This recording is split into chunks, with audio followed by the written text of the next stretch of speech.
bem-vindos à casa. Nós estamos estudando, e vamos estudar na noite de hoje, o capítulo 99.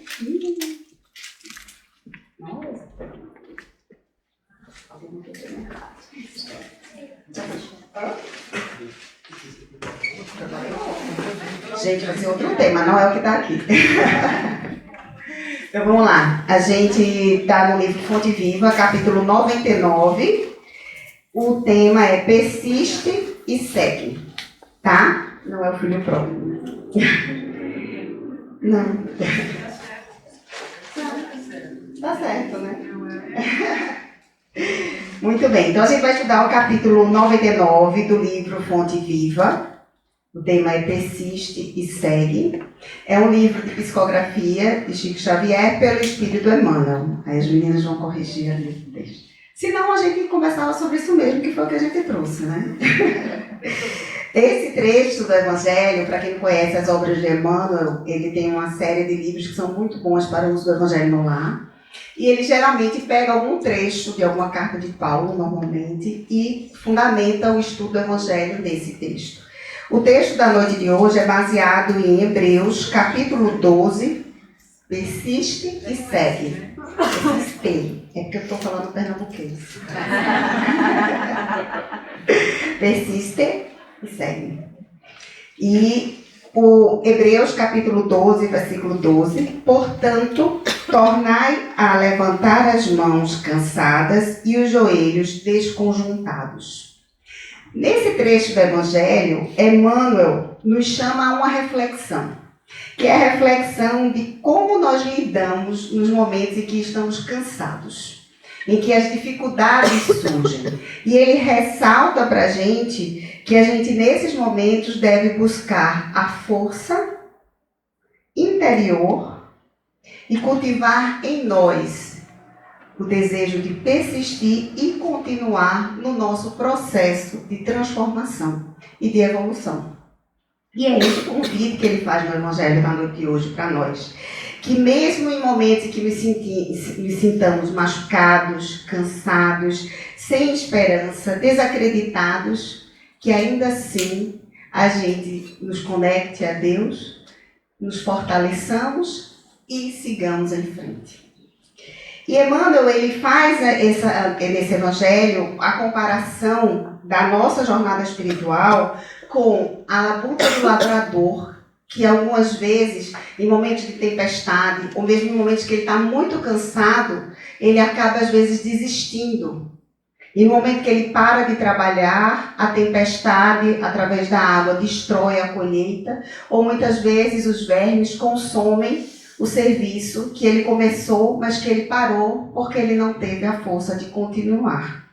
Assim também ele compara com o viajador, aquela pessoa que sai numa jornada, que está em busca de algo, e no decorrer do caminho às vezes se perde e acaba parando porque está cansado e não consegue atingir a sua meta.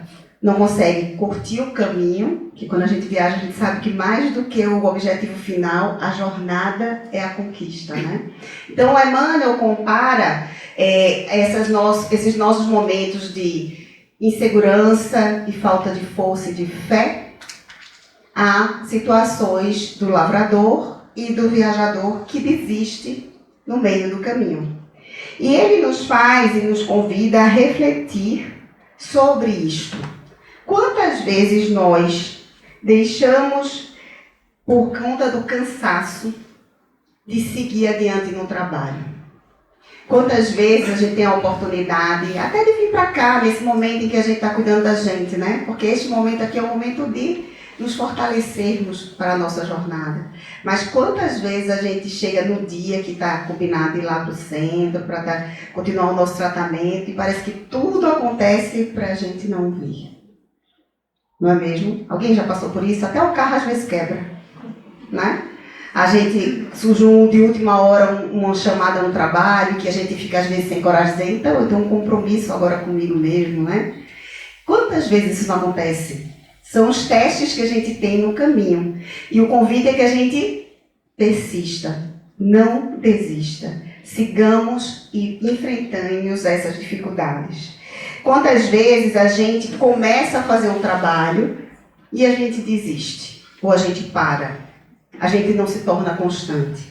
E isso é em tudo na nossa vida. Toda vez que a dificuldade chega, a gente é chamado, como se fosse um teste, para ver o quanto a gente realmente está abraçado ao propósito de vencer as dificuldades e de trabalhar pela nossa evolução. Então, o desafio que Emmanuel chama a atenção aqui é o da continuidade. E esse desafio, ele realmente é grande, principalmente quando a gente está trabalhando em nós as nossas deficiências. Quando a gente começa a olhar para dentro de nós e descobre coisas que a gente preferia nem saber sobre nós mesmos, no nosso processo de reforma íntima. Então, ele diz assim, num determinado trecho: levantar as mãos no princípio, a gente levanta as mãos no princípio, mas a gente não sabe tornar a levantá-las na continuidade da tarefa. Ou seja, às vezes a gente começa um trabalho, a gente pede muitas vezes força a Deus para começar, mas quando as dificuldades começam a surgir, a gente esquece de continuar pedindo a Ele a força necessária para seguir em frente, né? Então, muitas vezes, quando a gente abraça o nosso processo de reforma íntima, ou mesmo quando a gente, nesse processo, abraça oportunidades de trabalho, de serviço, de estudo, a gente no começo está bem entusiasmado, a gente vai lá, a gente faz, mas o dia a dia às vezes começa a nos engolir. O Evangelho de hoje nos chama a atenção para que a gente perceba esses momentos e a gente não desista da jornada. E aí a gente pergunta, como é que a gente reage quando o calo aparece? Quando a dificuldade aparece? O que a gente tem feito? Quanto a gente tem refletido e percebido que essas situações são situações onde a gente está sendo testado? Como a gente faz para lidar e cultivar em nós a compreensão de que essas provas são um caminho para o nosso aprimoramento?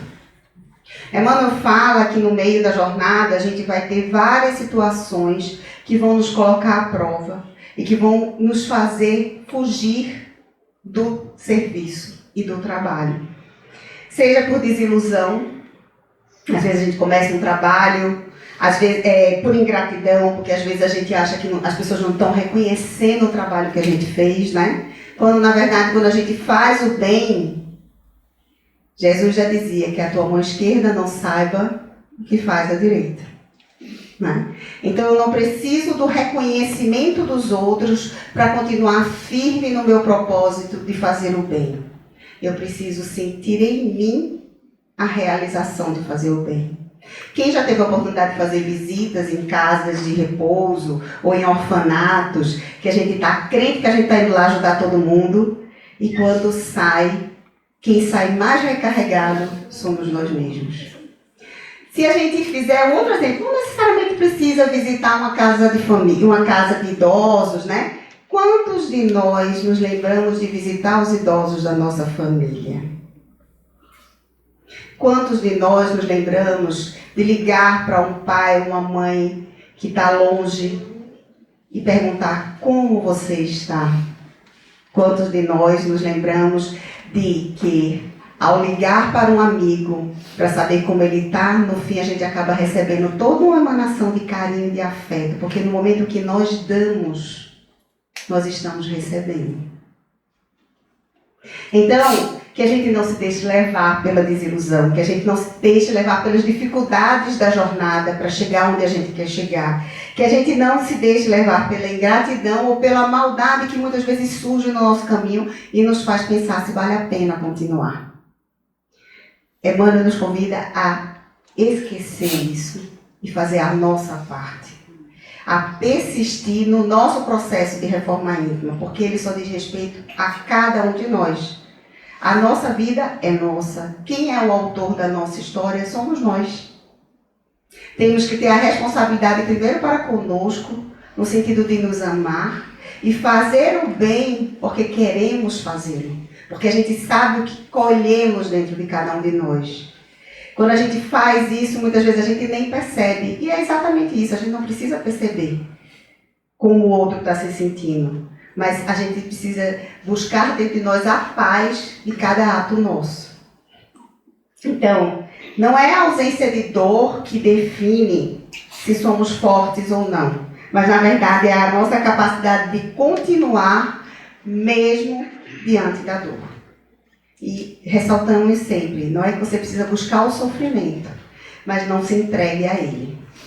Existem pessoas que passam por verdadeiras atribulações na vida, que estão sofrendo doenças, que estão passando por dificuldades financeiras, mas que quando você encontra, elas têm toda a predisposição de auxiliar o próximo e acolher as pessoas, e são verdadeiros exemplos de vida para a gente. Não existem essas pessoas? Que a gente busque ser como elas. Que a gente seja sempre luz, né? Que a gente não se entregue às fugas que a gente constrói no meio da jornada, as desculpas que a gente inventa por medo do que vem pela frente. Tem uma historinha que a gente achou, não sei quem é o autor, mas que se encaixa um pouco com o que a gente está conversando na noite de hoje. Chama A Vela e o Vento. Certa vez, uma pequena vela ardia num canto escuro de um templo antigo. Era apenas uma chama tímida, mas iluminava discretamente o espaço à sua volta, aquecendo quem por ali passava. Um dia, o vento da tempestade entrou por uma fresta. Forte e impiedoso, ameaçou apagar a chama. A vela tremia. Quase se apagava e pensou, não aguento mais. Talvez seja melhor desistir. Há tanta escuridão e tão pouca luz em mim. Mas uma voz suave e serena, vinda do alto, lhe sussurrou. Permanece acesa. Não foste feita para iluminar o mundo inteiro de uma vez. Foste feita para resistir à escuridão que te cerca. Isso já é muito. A vela, então, concentrou-se no pouco que podia fazer. Ficou firme, mesmo com medo, mesmo pequeno. Naquela noite, um viajante entrou no templo buscando abrigo. Foi guiado pela fraca luz da vela. E ali, sentindo-se acolhido, encontrou coragem para seguir adiante. A vela nunca soube o bem que causou, mas sua persistência salvou uma alma cansada. Que sejamos esta vela.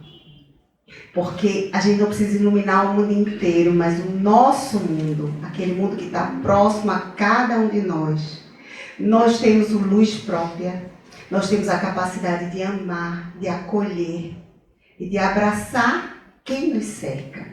E é começando na semente, na célula do nosso lar e de todos os ambientes nos quais nos encontramos, que nós podemos ser a luz que ilumina e acolhe, persistindo sempre, confiando que sim, temos em nós o potencial de fazer o amor brotar onde quer que estejamos.